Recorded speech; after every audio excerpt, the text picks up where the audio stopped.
동성애와 퀴어 문화 축제 무엇이 문제인가?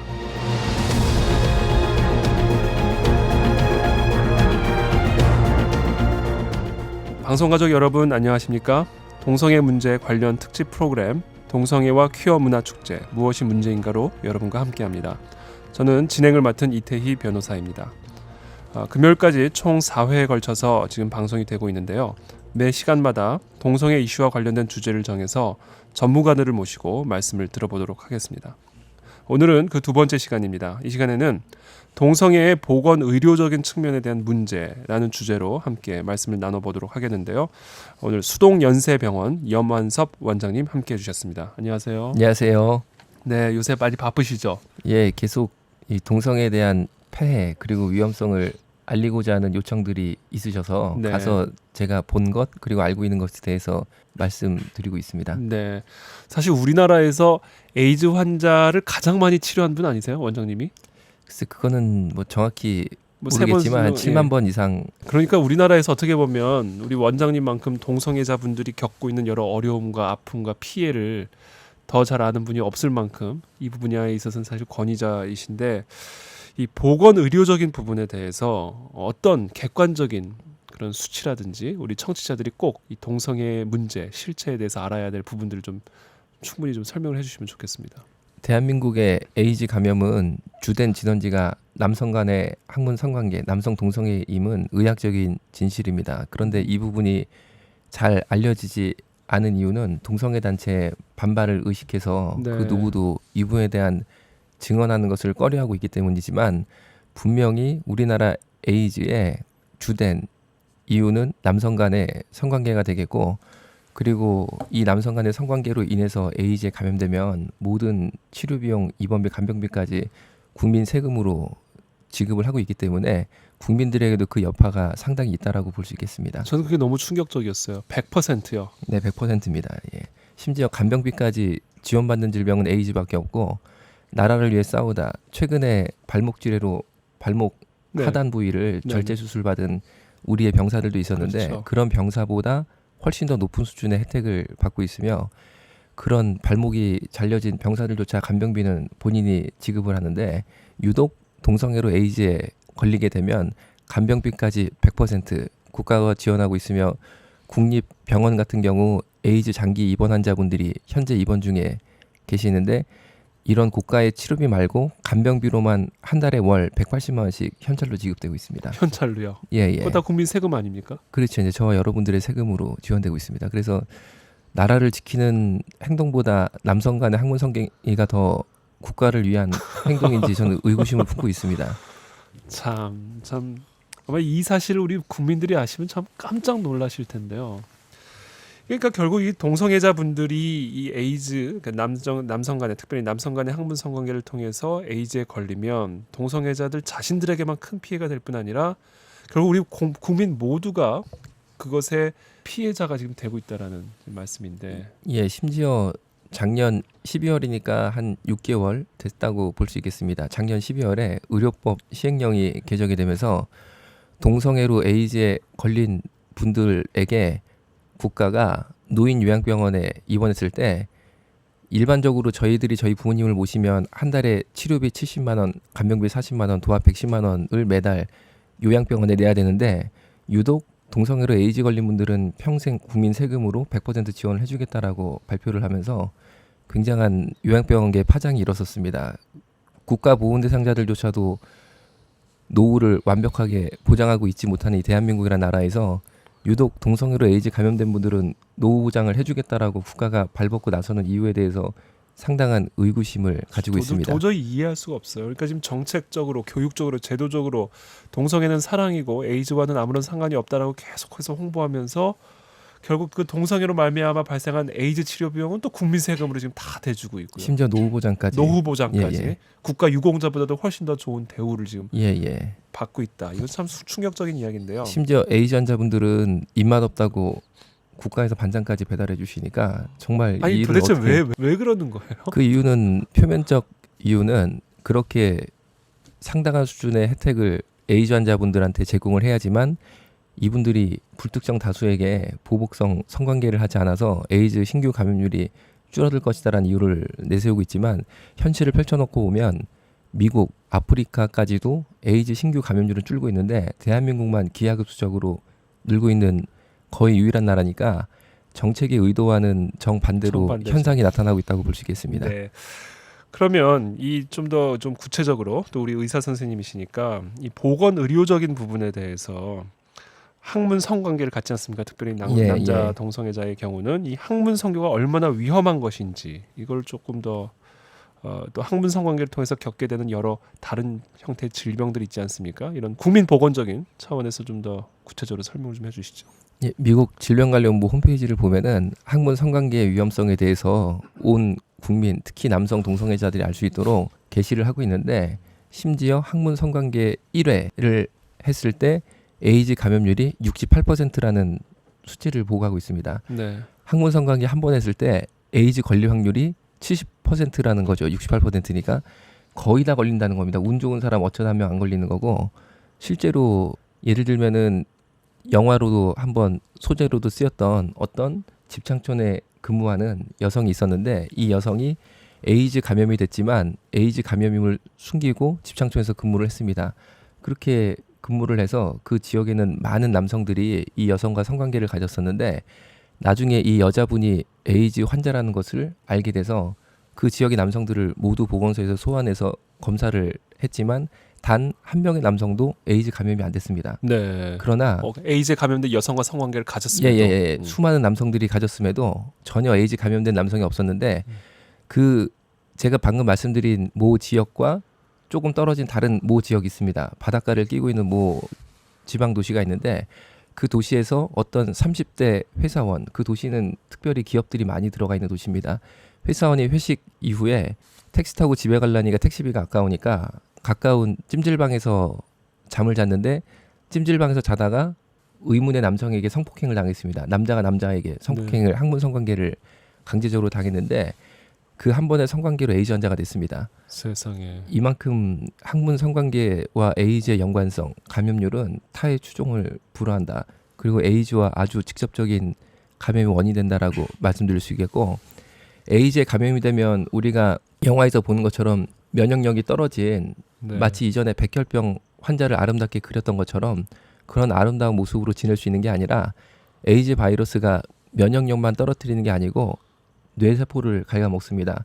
쉽게 말씀드리면 뇌를 잡아먹습니다. 그래서 뇌세포를 갉아먹은 부위에 따라서 반신마비, 전신마비, 식물인간 이런 상태가 되는데 놀랍게도 미국 에이즈 장기 요양시설 이곳에는 너무나 몸이 많이 깨졌기 때문에 평생 요양병원 신세를 져야 되는 에이즈 환자가 입원하는 곳인데 평균 입소 연령이 불과 41세입니다. 그러니까 41세부터 내가 몸이 완전히 망가진 채로 여생을 지내야 된다. 이건 너무나 그 개인에게도 불행한 일이기 때문에 동성애는 꼭 막는 것이 동성애자들을 위해서도 굉장히 유익한 일이 될 것이라고 분명히 말씀드릴 수 있겠습니다. 네. 에이즈 외에 또 다른 질병들도 있나요? 예, 항문암 그리고 매독 등 이런 질병들도 동성애자들에게 이루 말할 수 없을 정도로 높게 발생하고 있습니다. 네. 제가 어제 동성애 문제 강의를 했었는데요. 그래서 어떤 질문을 받았냐면 여성들 간의 성관계에서는 어떤 특정한 질병이 발생하지 않느냐 이런 질문을 했거든요. 혹시 여성 동성애자들 사이에서도 어떤 보건적 문제가 있습니까? 그런데 이 여성 동성애자의 정의가 사실은 굉장히 제가 이제부터 말씀드릴 내용이 이제 그런 부분인데 그 질문은 사실은 동성애 진영에서 동성애와 에이즈의 연관성을 깨기 위한 어떤 조작된 질문이라고 볼 수 있겠고 사실 여성 동성애자의 정의 혹은 내역을 보시면 호주에서 여성 동성애자 레즈비언 대상 연구가 있었습니다. 호주도 굉장한 성개방 국가인데 거기에서 조사를 해보니까 레즈비언이라고 응답한 사람들 대상으로 남성과 성관계 한 적이 있느냐 여성과 성관계를 한 적이 있느냐 이것까지 설문조사를 해보니까 레즈비언이라고 스스로 응답한 여성들이 평균 성관계를 갖는 남성 파트너 수가 55명이었습니다. 그런데 호주 같은 경우 일반인 여성 레즈비언이라고 응답하지 않은 여성들이 그 설문에서 응답하는 것은 나는 평균 5.5명의 남성과 성관계를 갖고 있다라고 응답했는데 거기 뭐 성자유국가니까요. 네. 그러니까 오히려 레즈비언이라고 응답한 여성들이 일반 여성들보다 더 10배 많이. 이상의 남성과 성관계를 갖고 있었고 사실은 레즈비언의 거의 다수가 양성애자라는 그러네요. 거였죠. 결과 내용을 보면은 그렇죠. 쉽게 말하면 성중독에 가까운 네. 남성과도 수많은 성관계를 갖다가 또 다른 어떤 쾌락을 얻기 위해서 여성과도 가져보는 즉 양성애자 혹은 성중독자의 모습이 강했지 순수하게 우리가 머릿속에 레즈비언 하면 연상되는 여자만 좋아하는 그런 사람들은 극히 일부였기 때문에 그런 결과가 나왔었고 그에 따라서 50명 이상의 남성 그리고 또 다른 수많은 여성과 성관계를 하는 그런 그룹이었기 때문에 에이즈, 매독 등 온갖 질병들이 훨씬 일반 여성보다 많다는 연구 결과가 나왔습니다. 네, 그렇군요. 자, 지금 성중독 얘기를 하셨는데 정말 이 동성애와 에이즈는 상관이 없다. 이건 정말 의학적으로 말이 안 되는. 예, 그거는 이야기네요. 대표적으로 의학적인 진실을 음, 인권 운동이란 미명하에 억압하는 너무나 저는 억울함을 느낍니다. 네. 왜 과학적인 사실을 이렇게 동성애자들이 억누르는지 거기에 저는 상당한 반발감을 가지고 있습니다. 특별히 옆에서 직접 지켜본 예, 예. 의사 선생님으로서 예, 예. 충분히 그런 생각을 가질 수 있을 것 같습니다. 지금 아까 잠깐 성중독 증상이다 이제 이런 이야기를 하셨는데 결국 사람이란 존재가 영혼과 육신의 연합체 아닙니까? 예, 네, 예. 우리를 창조하실 때 흙으로만 육으로만 만드신 게 아니라 또 영적인 존재로 만드셨기 때문에 이런 어떤 육적인 삶이 결국은 우리의 영적인 삶에도 직접적인 영향을 미치잖아요. 그러다 보니까 여러 정신적인 문제 또 우울증이라든지 그런 어떤 정신적 질환들도 좀 많이 일으킬 것 같은데 어떠세요? 예, 그렇습니다. 그리고 이 미국의 에이즈 장기 요양 시설에 입소한 남성들을 대상으로는 이미 연구가 다 돼 있기 때문에 사실 동성애자 단체가 반박할 수가 없을 정도인데 여기에 대한 연구 결과도 국내에 너무 유통이 안 되고 있는 것에 대해서 제가 가슴 아프게 생각하고 변호사님께서 말씀하신 대로 에이즈 장기 요양 시설에 입소한 에이즈 환자분들이 무려 48%가 심각한 신경계 질환을 앓고 있었고 보통 신경계 질환이 아니고 심각한 신경계 질환이 48%, 정신질환이 44%, 네. 그리고 마약 중독자가 57%였습니다. 네. 그리고 에이즈 말고도 다른 약을 11가지 종류를 먹을 정도로 이미 네. 심각한 여러 가지 질병에 이완되고 있었습니다. 그런데 이 사회에서는 에이즈 동성애 그룹이 사실 이런 모습을 가지고 있다는 것을 애써 숨긴 채 왜 미화하는 데 앞장서는지 이해가 될 수 없고 그분들을 우리가 잘 돌봐야 되고 또 따뜻하게 사랑으로 품어 안아야 되지만 이런 진실까지 왜곡하고 왜곡된 진실에 무조건 동조하라고 저 같은 의료인들에게 강요하는 것은 납득하기 어렵습니다. 네, 그것도 법이라는 이름으로 예, 또 예. 차별 금지라는 이름으로 예. 참 가슴이 답답한 생각이 듭니다. 특별히 이 동성애와 에이즈의 연관성을 또 부정하고 또 동성애는 인권의 문제다, 사랑의 문제다라고 이야기하는 가장 핵심적인 전제가 있지 않습니까? 바로 이 동성애는 선천적인 거다. 이 동성애의 선천성을 전제로 동성애는 사랑이고 동성애는 윤리적인 문제가 아니다. 이제 이런 입장을 취하고 있는데요. 동성애는 선천적입니까? 절대 아니고 그것도 너무나 가슴 아픈데 왜 의학적인 사실을 그렇게 왜곡시키는지 저는 정말 이해가 안 되고 아마 이전에 우리가 황모 서울대 교수님이 네. 줄기세포 관련 연구로 네네네. 굉장한 뜨거운 이슈를 불러일으켰는데 그 이상의 이슈가 돼야 된다고 생각합니다. 이 문제에 있어서. 네. 왜냐하면 동성애의 선천성을 밝힌 논문 그것은 딘 해머라는 미국 네. 의학자가 과학잡지 사이언스에 1990년대에 발표한 논문입니다. 뭐냐면은 XQ28이라는 유전자가 동성애를 유발시킨다. 그래서 이 유전자를 갖고 태어나면 원하든 원치 않던 동성애자가 된다라는 논문을 실었는데 불과 몇 년 후에 XQ28은 전혀 동성애를 유발시키는 유전자가 아님이 발견됐고 그리고 딘 해머 자체가 남성 동성애자였음이 드러났습니다. 그러니까 사실은 남성 동성애자가 동성애 진영에 유리한 이론적 토대를 제공하기 위해서 논문이 조작된 거 아니냐라는 의구심을 가지고 있는데 네. 그런데 이후에 딘 해머가 동성애자였고 XQ28도 전혀 동성애 유발 유전자가 아니라는 이 내용은 유통이 안 되고 아직까지도 동성애는 선천적이다라는 내용만 기계적 반복을 하고 있는데 GWAS라는 최첨단 유전자 기법으로 사람 유전자를 샅샅이 조사를 해봤을 때 네. 전혀 동성애 유발 유전자는 발견되지 않습니다. 네. 즉 동성애는 유전도 아니고 선천적도 아니고 네. 또한 스웨덴에서 일란성 쌍둥이 대상으로 조사를 했는데 스웨덴은 특이하게 쌍둥이를 국가에 모두 등록시키는 제도를 가지고 있습니다. 네. 그래서 쌍둥이 대상으로 연구하기가 참 좋은 나라인데 어떤 일란성 쌍둥이를 대상으로 연구를 했냐면 개인 일란성 쌍둥이 한 네. 명이 남성 동성애자입니다. 네. 연구의 초점은 남성 게이의 쌍둥이 형제가 과연 게이일까 이거였습니다. 네.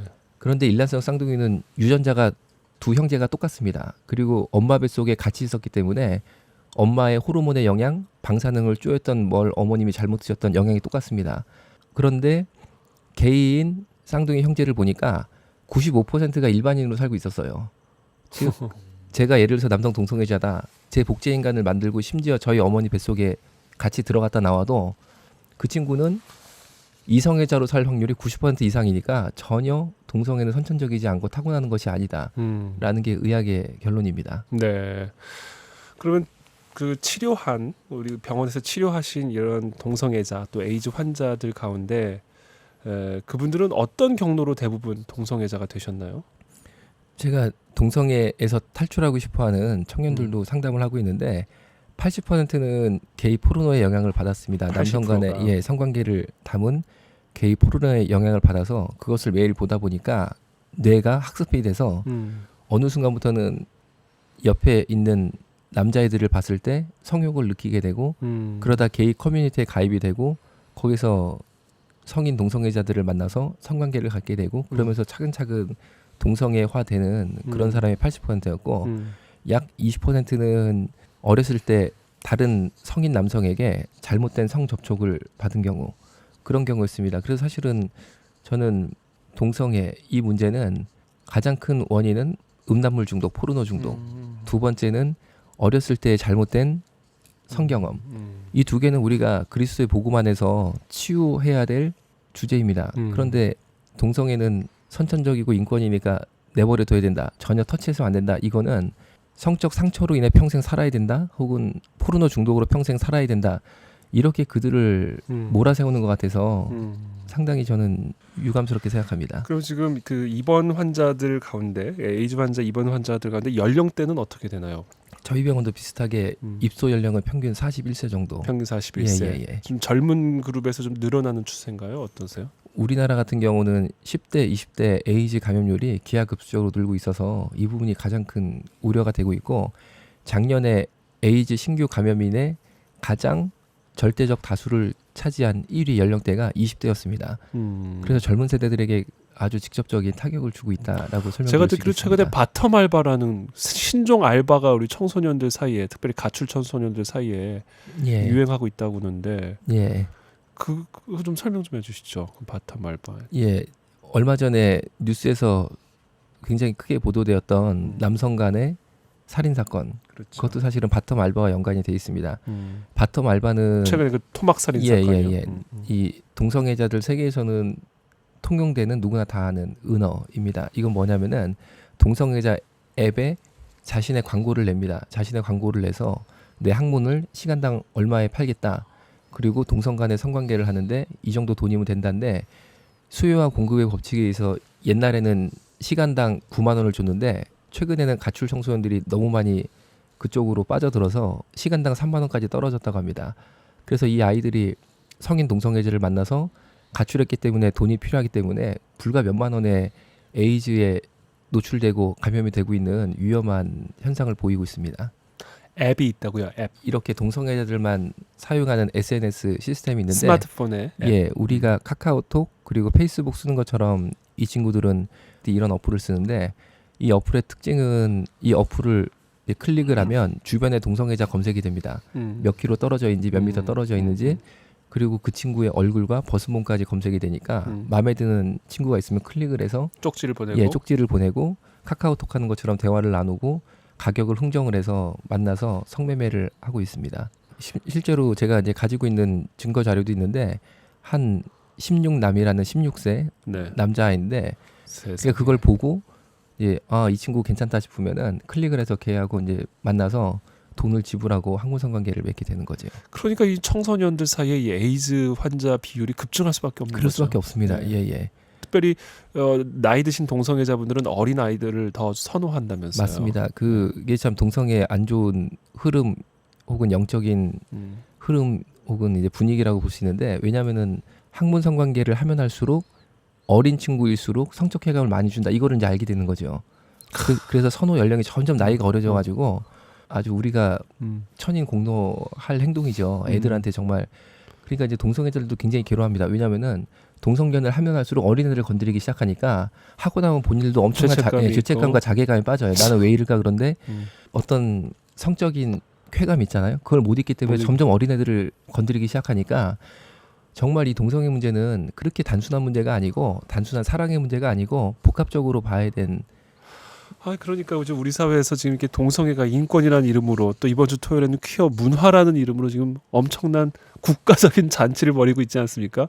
예. 그러니까 결국 이게 동성애가 확산이 되면 우리 어린 자녀들이 최대 피해자가 될 수 있다라는 거잖아요. 결국은 참 정말 우리 자녀들을 어떻게 키워가야 될지 어떻게 보호해야 될지 이 가정의 역할과 교회의 역할이 정말 그 어느 때보다 중요한 때라고 좀 생각이 듭니다.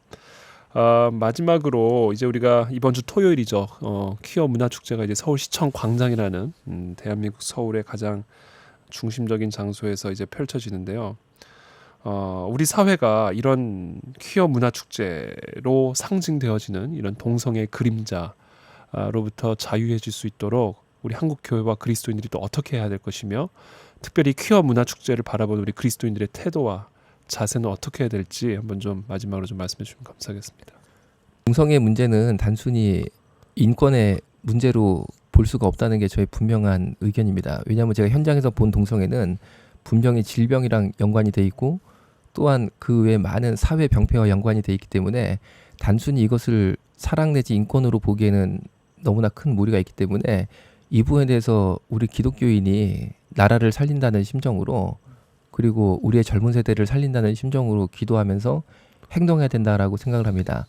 예수님께서도 이 땅에 오셨을 때 골방에서 기도만 하셨던 게 아니고 그렇죠. 정말 사랑을 행동으로 보여주시고 나중에는 십자가에 못 박혀 죽으시기까지 행동으로 나가셨는데 우리 예수님의 제자들, 예수님을 따르는 기독교인들은 예수님을 본받아서 물론 기도를 충실히 해야 되지만 일어설 때는 일어서는 용기 그리고 예수님이 십자가를 지시고 골고다 언덕을 올라간 것처럼 우리도 나에게 어떤 피해 혹은 동성애자들의 반발 그런 것 때문에 겁내서 위축되는 것이 아니라 하나님이 원하는 자리까지 나가는 행동이 있어야 될 거라고 분명히 생각합니다. 네. 퀴어 문학 축제 좀 많이 나오셔야겠죠, 우리 청취자분들이. 네, 정말 나오셔서 거기서 무릎 꿇고 서울시청 광장을 눈물로 적셔야 됩니다. 그렇죠. 중보의 눈물로 적셔야 됩니다. 저는 자녀들도 다 데리고 나오라고 말하고 싶은데 거기 너무 보여주면 안 될 것들이 너무 많으니까 어떻게 얘기를 해야 될지 모르겠어요. 자녀들도 이걸 봐야 되는 건지 아니면 어머니 부모님들만 나와서 기도를 해야 될지 하여튼 지금 이 방송을 듣는 우리 모든 청취자분들께서 정말 우리 앞으로 자라나게 될 우리 자녀들, 우리의 후손들을 위해서 정말 이 나라 민족을 위해서 함께 뜨겁게 우리 서울시청 광장에서 함께 기도하는 그런 시간을 정말 가지면 좋겠습니다. 지금까지 동성애 문제 관련 특집 프로그램 동성애와 퀴어 문화 축제 무엇이 문제인가로 여러분들과 함께했습니다. 내일 이 시간에는요 동성애와 인권 문제라는 그런 주제로 함께 집중적으로 다뤄보는 시간을 갖도록 하겠습니다. 오늘 너무 귀하고 중요한 말씀해주신 우리 염한섭 원장님께 다시 한번 감사의 말씀을 드립니다. 감사합니다. 감사합니다. 지금까지 이태희 변호사였습니다. 감사합니다.